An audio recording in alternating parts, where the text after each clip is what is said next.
अब हम सवैया छंद के बारे में बात करने जा रहे हैं। तो मैं आपको बताऊंगा कि सवैया छंद क्या होता है, सवैया छंद का नियम क्या है, सवैया छंद के अंतर्गत कौन कौन से छंद आते हैं और सवैया एक प्रकार से वर्णिक छंद होता है। तो हम सवैया छंद के बारे में सभी चीज़ों के बारे में बात करने जा रहे हैं। तो आइए जानते हैं सवैया छंद के बारे में। अब हम बात करते हैं सवैया छंद के बारे में। तो आइए सबसे पहले हम सवैया छंद का नियम देख लेते हैं। यह एक वर्णिक छंद है। वर्णिक छंद से तात्पर्य है कि इसमें वर्णों यानी कि लेटर, जैसे कि हम लिख सकते हैं क, ख, इस तरीके से लेटर यानी कि अक्षरों की गणना की जाती है। मात्रिक छंद में क्या होता है कि सामान्यतः इसमें मात्रा की गणना की जाती है कि लघु है या फिर गुरु है, इस तरीके से। लेकिन वर्णिक छंद में मात्राओं से कोई संबंध नहीं होता, इसमें वर्णों को गिना जाता है। जैसे कि यह एक वर्णिक छंद है। इसमें देखेंगे तो एक अक्षर यह हो गया, यह एक अक्षर है, ह एक अक्षर है, अक्षर यानी कि लेटर, जिसे वर्ण भी कहते हैं। तो वर्णिक छंद में वर्ण को गिनते हैं। दूसरा बात यह है कि सवैया छंद के प्रत्येक चरण में 22 से लेकर के 26 के बीच वर्ण होते हैं। इस बात का ध्यान रखिए, मैं वर्ण बोल रहा हूँ, मात्रा नहीं बोल रहा हूँ, मात्रा नहीं गिनना है, वर्ण होते हैं। सवैया छंद के प्रत्येक चरण में 22 से 26 वर्ण होते हैं। छोटी मात्रा है, बड़ी मात्रा है, लघु है, गुरु है, उससे हमें कोई मतलब नहीं, हमें वर्ण गिनना है। वर्णों की संख्या 22 से 26 होती है। तीसरी बात यह है कि सवैया छंद में एक ही गढ़ या माता राज भानसलगा जो है, गढ़ याद रखने के लिए या माता राज भानसलगा का जो फार्मूला है, इसमें से कोई भी एक गढ़ को ले लेते हैं और वह गढ़ बार बार आता है सवैया छंद में। जैसे यगढ़ आया है तो यगढ़ ही हर बार आएगा, जगड़ आया है तो जगड़ ही हर बार आएगा। तो एक गढ़ बार बार आते हैं, एक गढ़ ही कई बार आता है। जो सवैया छंद है, यह छंद कई प्रकार के होते हैं। यह कई प्रकार के होते हैं जो मुख्य रूप से गढ़ों पर आधारित होते हैं। यह कई प्रकार के होते हैं। मैं बताता हूँ कि कौन कौन से छंद सवैया छंद के अंतर्गत आते हैं, उसे भी हम जान लेते हैं। तो देखिए, यहाँ पर हम बात कर रहे हैं सवैया छंद के बारे में।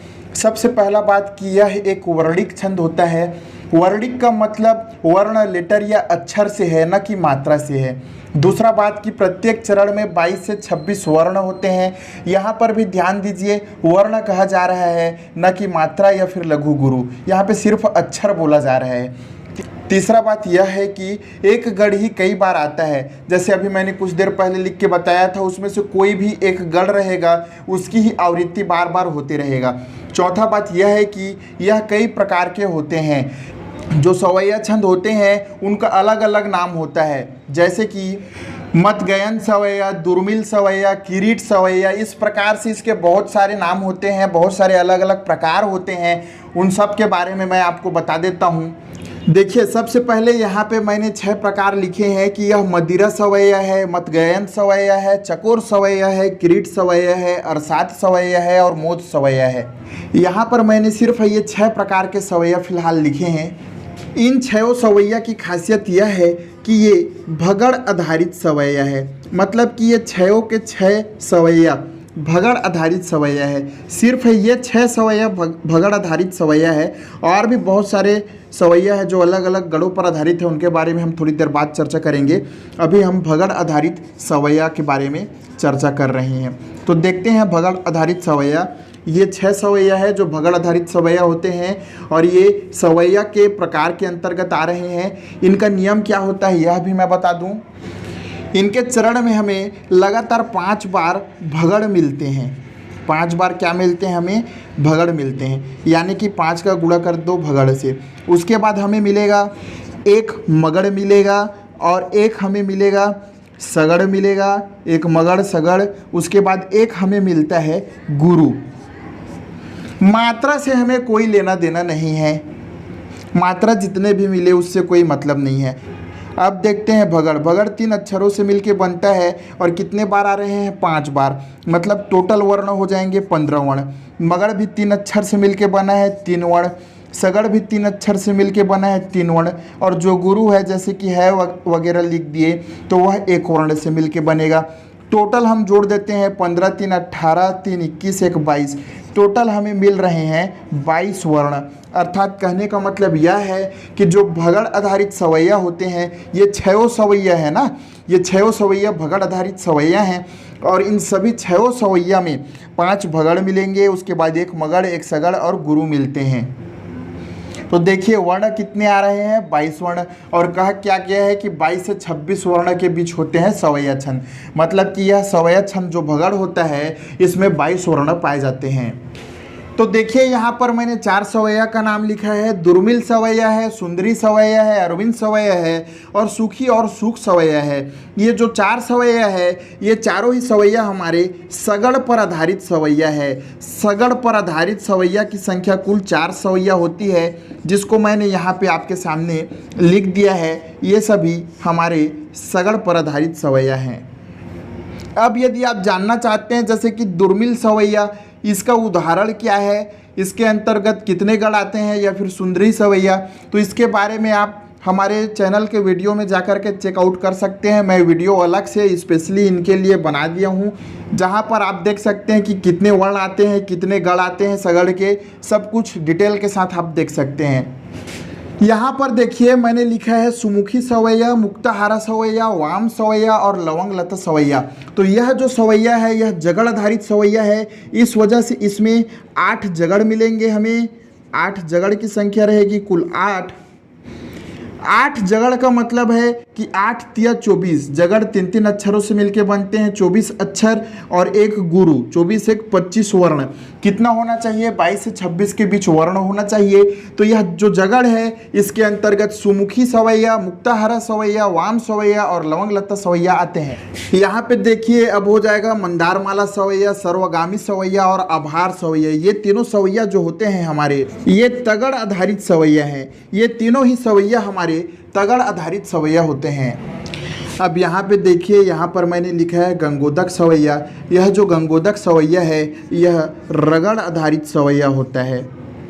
रगड़ आधारित सवैया के अंतर्गत गंगोदक सवैया आता है। अब यहाँ पे देखिए महाभुजंग प्रयात और वागीश्वरी, ये दोनों हमारे यगड़ आधारित सवैया होते हैं, यानी कि इनमें यगड़ की प्रधानता होती है। देखिए यहाँ पर मैं बात कर रहा था सवैया छंद के बारे में, और सवैया छंद आधारित जो जगड़ आधारित छंद है ये 4 होते हैं। उसी प्रकार से तगड़ आधारित ये तीनों छंद होते हैं। रगड़ आधारित ये छंद है, यगड़ आधारित ये वाला छंद होता है। दुर्मिल सवैया छंद के बारे में भी मैं बता चुका हूँ। तो इस तरीके से मैं सवैया छंद के बारे में बता चुका हूँ। यदि आप सवैया छंद से संबंधित उदाहरण देखना चाहते हैं और उसमें वर्ण की गणना भी देखना चाहते हैं तो नीचे डिस्क्रिप्शन लिंक पे दे दूंगा, वहाँ जा कर के हमारे कोई भी दुर्मिल सवैया वगैरह का वीडियो देख सकते हैं। अब मैं आपको बताता हूँ कि अभी तक मैंने आपको वीडियो में जो कुछ भी बताया है उसे आप किस तरीके से हमारे वेबसाइट में जा कर के पढ़ सकते हैं और उसका PDF भी डाउनलोड कर सकते हैं। तो उसके लिए सबसे पहले आपको मोबाइल में आ जाना होगा और उसके बाद आपको यहाँ से हमारे चैनल को सब्सक्राइब कर लेना है। यहाँ पर सब्सक्राइब लिखा है, इसे टच करके सब्सक्राइब कर लेने के बाद ऊपर में जो ये निशान बना है इसे टच करना है और यहाँ से आप देख सकते हैं कि लिखा हुआ है डाउनलोड PDF। तो ये जो है इसे आप क्लिक करेंगे तो यहाँ से PDF ओपन होगा। यदि बैक वीडियो वाला लिंक टच करेंगे तो पिछला वीडियो चलने लगेगा और नेक्स्ट वीडियो वाला लिंक टच करेंगे तो अगला वीडियो चलने लगेगा। अभी आपको क्या करना है, PDF डाउनलोड करना है। तो मैं यहाँ पे देखिए डाउनलोड PDF का लिंक दे दिया हूँ। यहाँ पर जाकर के इसे टच करेंगे। जैसे ही आप लिंक टच करेंगे उसके बाद इस तरीके से हमारा वेबसाइट ओपन हो जाएगा। यहाँ पर आप जो कुछ भी वीडियो देखे हैं उससे संबंधित पढ़ सकते हैं। और यदि आप उसका PDF डाउनलोड करना चाहेंगे तो आपको इस वेबसाइट के सबसे नीचे में आना होगा। यहाँ पर लिखा हुआ दिखेगा आपको कि PDF डाउनलोड करके, इसको आप टच करेंगे तो फिर आप यहाँ से PDF भी डाउनलोड कर सकते हैं। देख सकते हैं कि इस तरीके से इस फॉर्मेट में हमारा PDF ओपन हो जाएगा। तो जो PDF रहेगा उसे यहाँ पर क्लिक करके आप डाउनलोड कर सकते हैं और PDF डाउनलोड होने के बाद इसे आप WhatsApp वगैरह कहीं पर भी शेयर करके रख लीजिए और जब भी आपको इससे संबंधित देखना होगा तो यहाँ पर से भी आप पढ़ाई कर सकते हैं।